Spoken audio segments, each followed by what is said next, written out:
All right, welcome back to Booked, the podcast that helps you get booked on more podcasts. I am co-host Spencer Carpenter, and here is Amanda Foley. And today we are going to talk about what are some of the right podcasts to actually say yes to. Because we have said now, we're several episodes into this, and we have said that our clients should be going on podcasts all the time. Even if they don't have something to sell, even if there isn't something magnificent happening in their business that's necessarily newsworthy, we should be, they should be on podcasts actively. But we don't want that to be mistaken for go on every podcast every day, no matter what it is. And I know some people that have been on 300 podcasts and they swear by it. Mm-hmm. But even still, they wanted to make sure there was alignment, So like where do you kind of draw the line on, or what are you looking for to qualify, even if it's a small podcast, that it's worth your client's time? Mm-hmm. Yeah, it's interesting because I think there can be some situations where a podcast might, like, on the surface not look like it's in alignment. So like, two of my clients are big equestrian people, right? So while I may not go out and pitch equestrian shows, right? If I have somebody reach out and say, hey, we'd love to have either or on the show, I might say yes, even though it might seem like it doesn't make sense to put them on those types of shows, but they have something in common, and they're adept at bringing their work into their enjoyment and love of horses and riding.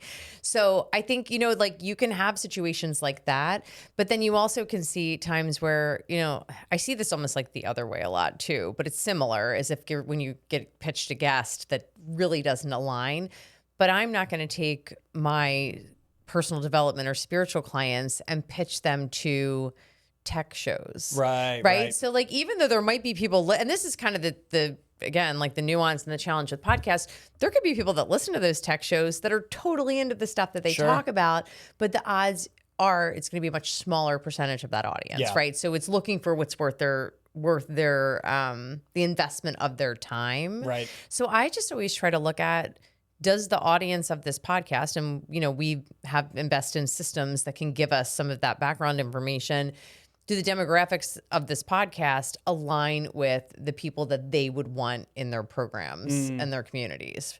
And if I can see that, even if it's a small audience of 100 people, there could still be value, because they could get someone that signs up for the $200 a month membership. And if they get one, I mean, sometimes that's more than you'll get from a big podcast that also could be hitting a much broader audience, where only a subset might be interested in what they're talking about. Yeah. I mean, we definitely do not want to close the door on, what appear to be smaller opportunities, but are well aligned. Mm-hmm. And we've also said that even you can go on a big show and turns out it's not aligned at all, and it's just great SEO, and it actually had no real ROI. Right. The other thing that we have to look to are how the show presents itself to their audience. So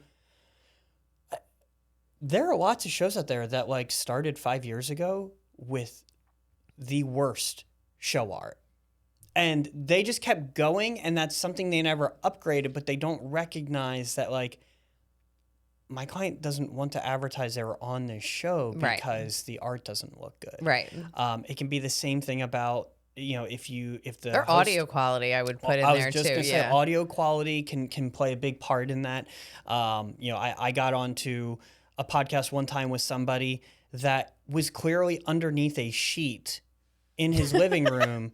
And the TV was on, and the window was open, and we don't determine when people learn best practices. And the guy seemed very nice, but luckily the internet cut out, and we had to reschedule, and I just didn't go back again. Oh my gosh, I can't. If I put a client on, the TV's on. Like I can't. Like, yeah, the TV. Like what are we doing here? Right. And that's something you can't even know necessarily. Right, I mean, there till might you be get other on. clues, right? But like you can't even know that until you get on the Right. So call. we also, I mean, sometimes I'll work on the platform Podmatch. Podmatch, yeah. Shout out to Alex. Podmatch is great. I always recommend to people that like before they work with anybody like us, go if you want to save some money and put in some DIY work, go make a Podmatch profile. There's actually a link for it in the description of the show if you want to go make a profile and check it out. But you know, I'll always make a profile for one of my clients just because I don't know what shows are on there. I always find new shows and always there's new shows being added and I want to see what's out there. And pretty much every day I'll have one show reach out to like 3 of my clients in one day. And it'll just be generic title. And the description is we want interesting people to talk about interesting stories. And we want CEOs and executives to talk about, you know, the failures. And it's really, those concepts sounded great like 5 years ago. Yeah. No one's listening to this podcast right now. The successful entrepreneur CEO actually coming on not to give advice, but to tell a story about a tough time in the business was a unique concept 5 years ago. I agree. When everybody was trying to position themselves. You're so right. That's actually such a good point because I've like realized I don't really highlight those parts of my client stories the way I used to when I started doing this. That's like fascinating. I mean, the 0 to 10 million in a year or 0 to 500 or units. Or the burnout to rock bottom. Yes, like that. Oh my gosh, it's so funny, Spencer. It's so obvious to me now, but it's just played out. Yeah. Unless really your concept is around that pivot point, and that's what the value prop and perspective is. Well, even if it is, I think you still focus on it less. Like if you said to me, go back to your pitches from like even for clients I've worked with for like 4 or 5 years, I'm like, my pitches look so different and it's so much more about the depth of their work now. I mean, I might like touch on it, but that's like maybe one bullet point and some suggested talking points versus it probably used to be like a paragraph initially. Well, it's just so played out now that the shows that say they want that, it actually, like, we can conceivably know or guess that there's probably no ROI for our clients going on. Yeah. And or maybe again, it's for early like clients that are just starting out on podcasts where they don't have as much business experience. I still think there is the small business podcast that is more aligned that is worth. I don't disagree. I mean, it's just there are a lot of podcast hosts that start a podcast because it's fun. Right. And then they realize how much work it is. Well, but it's fun to them. They want it to be fun for the guest, but don't recognize that like if you're asking for an hour of their time, it can't just be fun. And so right, there's got to be some value there for the audience. At the end of the day. And so but who's listening to these podcasts? I guess is my question. Like. Probably not. That's what I'm curious about too. People. Is like, do they steadily have 500 people that like hearing these stories of failure? I would highly doubt that. Maybe, but like again, I get pitches from them every day. The only time I think that happens is when people really like the host. Sure, you know what I mean? Because I think that is a big part of the following too. Is people like to hear the way because I'll listen to people just because I'm like, oh, I want to hear that person because I like the way that host interviews people. Yeah, for sure. But it's sometimes I'm like, how about you just reach out to my client independently on LinkedIn? Because they've paid me to go get them a certain type of show. I don't want to bring this because it makes it look like I'm phoning like that's your part of your deliverables. I'm saying, hey, you should do this. So I think that's something that is really overlooked is just like our position as being hired to provide a service, even if sometimes I actually think the podcast might be good, if it looks bad or it doesn't feel like it's a good use of their time, given what they told us success looks like, we might not want to do it. See, mine kind of happens a little bit on the like in a little bit of a different way in that I'll have their like operations people or assistants come to me and say, we got a note from this podcast. What do you think? Yes, so like I do that a lot too. And so I'll go and exactly what you're saying. Like I'll go and look and I'll say, all right, it's small. Most of them are small. Yeah. And I'll usually say, that, like the ones that want are reps, coming, let's do it. Exactly. And that's what I say. I'm like, if she has the time to do it, there's always value, Sure. right? In reaching even like 50 people that are aligned. And so I just look and I'm like, is it an aligned show? And honestly, like surprisingly, there's been a couple for my one client that she really has made great connections based on people that have been like, I heard you on this podcast. Right. I want to have you on mine. Right. Right. Yeah. I mean, it's funny. Recently, one of my clients had one of those incoming requests come in, and they said, "Hey, should we do this?" I'm like, "Well, it's a small show, but he's done 50 interviews, so at least we know he's like an experienced interviewer. If you want the reps, do it." Yeah. They scheduled it, and then after the interview, the team came back and like, "Hey, he just did this interview. We want to get a little more." Focused on who we're doing outreach to. And I said, you guys brought this one to me, you have to not the other way around. Yeah. And they're like, oh, we're so sorry. We didn't mean to sound contentious or anything. No, but they were giving you feedback. Yeah. They're really right. But it wasn't meant for you. He had done one interview at that time and we needed reps. Oh yeah. And so that was part of the reason that I think even just from like a social media perspective for clients, if it's aligned, there really is a perception that when you're, again, I've turned clients down that have come to me and said, I only want to do in-person podcasts with the big LA shows. And I'm just like, not because I don't think I'm capable of it, but I'm like, you're not going to get what you think you want out of this in terms of like the quantity of interviews. And it doesn't look like you're everywhere then. And I think that's what it is too. When you're out there and you're sharing all these interviews and you have like at least 2 or 3 maybe hitting every month, like in terms of the release dates, you look like you're everywhere. Yeah. Yeah. Well, we're going to be talking about in-person and video. Yeah. We don't have to get into that.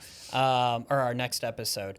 But yeah, I mean, that's a really good point too, I always recommend if you can do video in person, you should. But like, don't make that the sole criteria. Oh yeah, we'll talk about this too because I have so many thoughts on the tour, the city podcast tours. Yeah.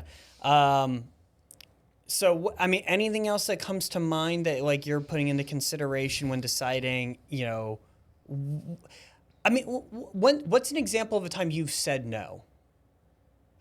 Definitely like the ones I've given you, like I've had, I don't know, like tech shows that either like misunderstand what my clients did, or like I've had people, again, like I was to my point earlier about how sometimes a portion of an audience could be aligned even though the show doesn't look aligned. We have had some hosts of shows. Or actually, I have a perfect one that just came in. And it's literally still sitting in my inbox because I can't decide what to do with it. So there is someone that's actually a hairstylist that is a member of my client's human design online educational community. And they had reached out about something. I don't know if they remember, they purchased something and then they emailed her support team and were like, we really want to have her on the podcast. And so not that there's like anything wrong with her going on a podcast about hairstylists, because there could be there actually are a lot of hairstylists out there that are moving into like doing like spiritual work, like head spas and like all of that type of stuff. But I'm like, it's really tiny. I know how busy her schedule is. And I'm like, is this really going to, do anything to move the needle? Because if they have 25 listeners an episode, which again is what Raphonic's telling me, I don't know that that's necessarily 100% true, but right, even if it's 4 times that, it's like 100 people. And I'm like, if it's 100 hairstylists, like what percentage of the hairstylists are going to be interested in what she's offering, right? Knowing that her schedule. So like, that's one where I'm kind of like, when your client's in Australia, which means she has to really bend her time, her time zones as well.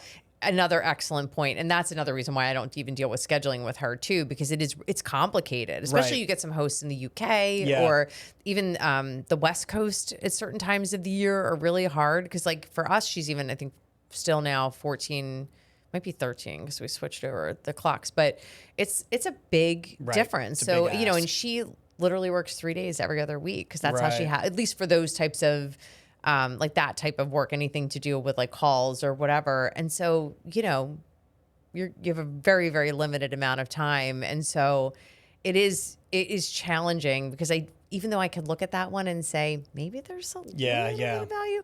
Sometimes, I think it depends on the client too. Right. Well, I just had a client on a show that is a business focused show, and he's in business, but I'm 20 minutes into the episode, and so far they haven't talked about any of the stuff we pitched because the host has been deciding to give life advice to my client on being a father and like when he has kids, whether or not to put them in public school, and just pushing, like subtly pushing, doesn't realize he's just kind of ranting. And I'm like, and now they've asked to book a different client of mine that's actually talking more about like trauma. Not business related at all. Trauma is not discriminatory. So who knows what kind of thoughts he's going to have about so that. I don't want to bring this to my client. One, because it doesn't look like a fit to begin with, but two, because I saw how the hosts conducted themselves on the last interview. And sometimes that is another thing is like some of the biggest shows right now are platforming straight up grifters. And their idea is, well, everyone deserves a platform. This is America. Freedom of speech.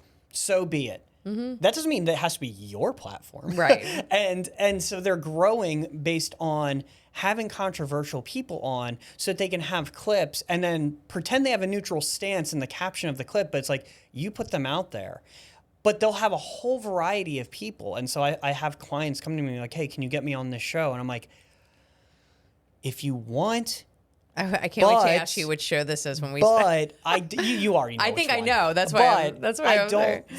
Do you want to be associated with this? That's up to you. And if their calculation is, I am one episode out of many, and I know my desired clientele is listening, then yes. Then there's value. And then they don't have to have the controversial episode. No, but exactly. I'm finding more and more. Although I will say with that kind of stuff, you never know what the social clips that come out afterwards are going to look like, because they could depending on what they say, misinterpret what you say, like to get more views on the social, if that is the type of show that it is. And this is another topic we can dive into later, but it kind of plays in here. Like, I feel as podcasts grow in popularity, hosts need to take a little more seriously a journalistic standard. Even if they say, I'm not a journalist, it's like, yeah, but you have a platform. Well, they have a lot of people, right? This is a responsibility. Yes. So anyway, that I think that wraps it up for this episode of Booked, the podcast that helps you get booked on more podcasts. Again, I am Spencer Carpenter with Outlier Audio, and this is my co-host, Amanda Foley. And we'll see you on the next episode.